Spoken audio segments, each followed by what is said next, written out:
Les hashtags, c'est la spécificité d'Instagram. Quand on parle de conseils, de comment réussir sur Instagram, les hashtags reviennent tout le temps. Dans cette vidéo, je vais rétablir la vérité et te dire réellement comment sont utilisés les hashtags, mais surtout du coup comment t'en servir. Et voilà, que tu découvres tout simplement la vérité, parce que quelqu'un qui te dit que les hashtags c'est le plus important, il te ment. C'est faux. I'm the realest one that's reppin'. Oh my God, if I die, I'm a legend. When they lay me down to rest, I know I was always reppin'. Oh my God. Salut tout le monde, on se retrouve pour une nouvelle vidéo. Donc, comme tu l'as compris, on va parler de hashtags. On pourrait dire beaucoup de choses. Les hashtags, c'est ce qui te fait grossir sur Instagram. Les hashtags, il faut te faire 4 ou 5 groupes de 30 hashtags différents. Il faut utiliser les générateurs de hashtags. Va copier tes concurrents. On peut entendre tout et n'importe quoi sur ces fameux hashtags. Donc aujourd'hui, je vais essayer de rétablir la vérité et te dire vraiment ce qu'il en est, à quoi ils servent, comment les utiliser et vraiment ce qu'ils t'apportent sur un compte Instagram. Est-ce que vraiment ils vont te servir à faire grossir ton compte et à gagner des abonnés? Donc dans la première partie de cette vidéo, je voulais voir avec toi déjà ce qu'on te dit. Les hashtags, on te dit beaucoup de choses. Maintenant, il faut réussir à démêler le vrai du faux. Il y a quand même quelques informations qui sont pertinentes et qui reviennent assez souvent sur le devant de la scène maintenant depuis peut-être plus que quelques mois, et voilà, depuis 1 ou 2 ans. Donc la première chose qu'on peut entendre, c'est qu'il faut alterner les groupes de hashtags. Donc ça veut dire que si tu publies, je sais pas, on va dire le lundi, le jeudi et le dimanche, tu dois pas utiliser les mêmes hashtags d'un jour à l'autre, d'une publication à l'autre. Alors ça c'est vrai, dans la plupart des cas c'est vrai, mais maintenant il faut savoir un truc aussi, pour ceux qui la connaissent, moi je suis particulièrement Julia Couder. Julia Couder, elle a un compte Instagram. Et tu remarqueras que sur toutes ces publications, alors j'ai pas vérifié les dernières publications les plus récentes, mais en tout cas, pendant un temps, elle utilisait tout le temps le même groupe de hashtags sur toutes ses publications. Est-ce qu'elle a été pénalisée? Est-ce qu'elle a été shadowban par Instagram? Pas du tout. Pourquoi? Parce qu'en fait, le plus important sur Instagram, ce qui prime, c'est la communauté. C'est-à-dire tes abonnés, s'ils sont fidèles, s'ils sont là pour liker, commenter, venir engager en conversation avec toi, et ben en fait Instagram ne te punira pas, tout simplement. Et en fait, la puissance, j'ai envie de dire, de Julia Couder, c'est qu'elle a développé une communauté très fidèle, très soudée autour d'elle-même, autour de son contenu, autour de son travail. Et donc en fait, cette règle-là, par exemple, elle ne s'adapte pas du tout à son cas. Et du coup, ça peut le faire exactement pour d'autres personnes. Moi, je te parle d'elle parce que c'est elle que je connais. Ça, c'est une des premières choses à savoir. C'est-à-dire que oui, dans la plupart du temps, dans la plupart des cas, surtout si tu commences, il faut alterner. Maintenant, quand tu as un compte déjà plus développé et que tu as une communauté fidèle, c'est pas une règle absolue. Donc ça, c'est une des premières choses. La deuxième chose, c'est qu'il faut utiliser des petits, des moyens et des gros hashtags sur chaque publication. Alors ça c'est vrai, je te l'accorde, oui c'est vrai, mais encore une fois, tout dépend de ta situation. C'est-à-dire que si tu commences de zéro, prendre des hashtags qui ont 300, 400, 500 000 publications, etc., ça n'a aucun intérêt pour toi. Tu ne pourras jamais percer là-dessus.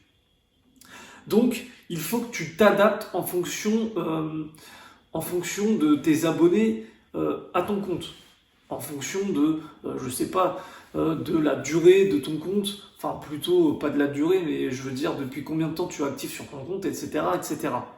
Donc ça veut dire que quelqu'un qui démarre, il va pas faire forcément des petits groupes qui correspondent à, je sais pas, 10 000 hashtags, des moyens groupes qui correspondent à 50 à 100 000, et puis des grands groupes qui correspondent à 100 à 500 000. Tu vois ce que je veux dire? Ça veut dire que tu peux commencer avec, pour les petits, entre 100 et 500, pour les moyens entre 500 et 5000, et puis pour les gros, je sais pas, entre 5000 et 20 000. Je dis ça au hasard, je dis une bêtise, mais tu as compris la logique. Ça veut dire qu'en fonction de l'évolution de ton nombre d'abonnés, de ce que tu publies, etc., et bah, toi, tu dois t'adapter à ça. Et donc, en fait, tes groupes de hashtags, en fonction du nombre de publications, etc., que tu as choisi, en fait, il faut tout simplement que tu évolues au fur et à mesure. Voilà, tout simplement. Donc maintenant, ce qu'il faut, on l'a rappelé dans un premier temps, c'est qu'il faut bien alterner. Ça, c'est vrai dans la plupart des cas, surtout quand tu commences. Qu'est-ce qu'on entend aussi souvent sur les hashtags? Alors, il y a un mythe, je ne sais pas d'où il sort, je ne sais pas qui l'a propagé, c'est qu'il faut utiliser 11 hashtags pour avoir des résultats maximum. Bah moi, ce que je te conseille, c'est tout simplement de tester. Dans le digital, il faut tester pour pouvoir approuver ce qu'on te dit. Donc là, c'est la même chose, sachant que, dis-toi une chose, si Instagram te permet d'avoir 30 hashtags sur une publication sans être pénalisé, bah, il n'y a pas de raison que tu n'essayes pas 30 hashtags.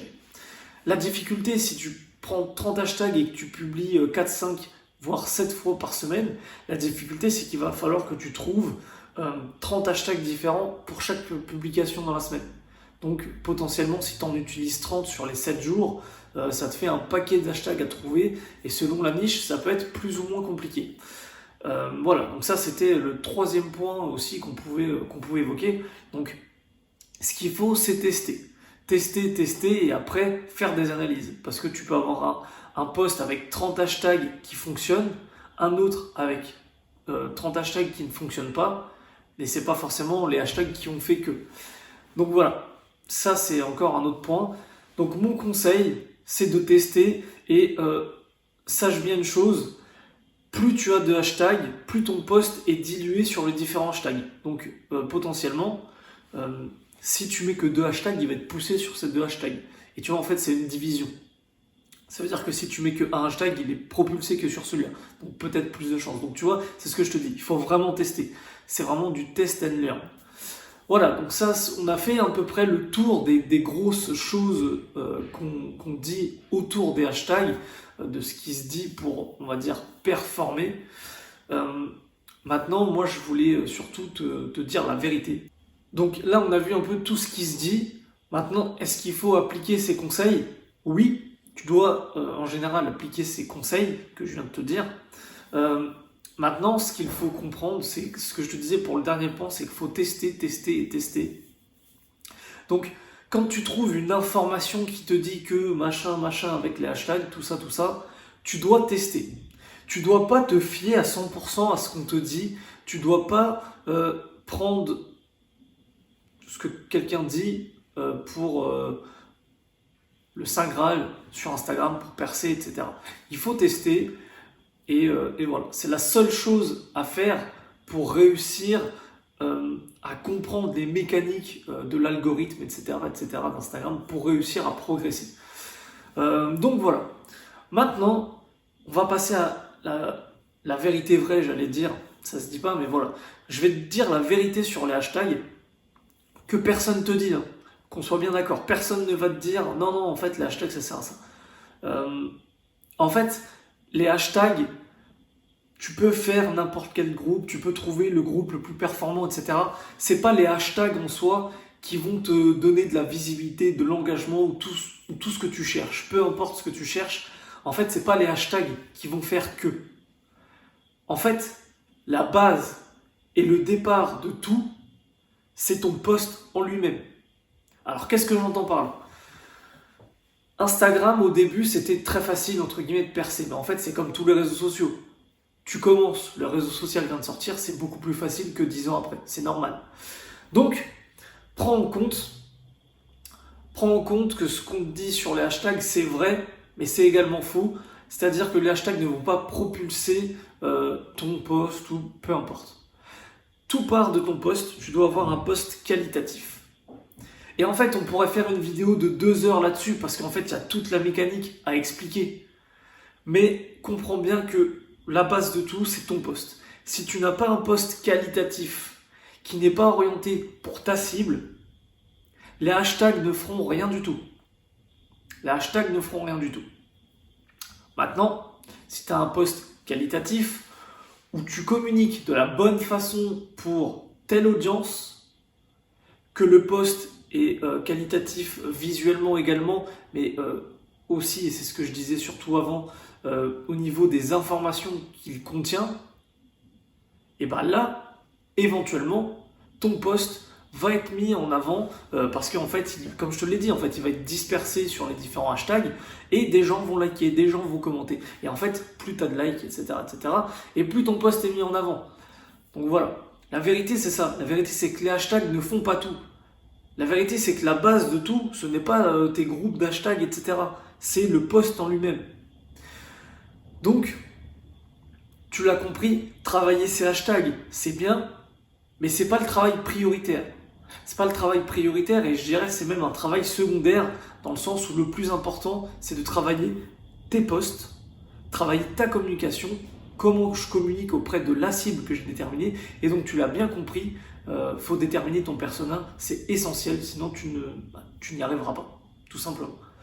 Si tu veux plus de détails sur cette mécanique, justement, n'hésite pas à me le dire dans les commentaires où je pourrais peut-être faire une vidéo encore plus détaillée, encore plus poussée que celle-ci. J'espère que la vidéo t'a plu. N'hésite pas à me dire ce que tu en as pensé dans les commentaires et on se retrouve dans une prochaine vidéo.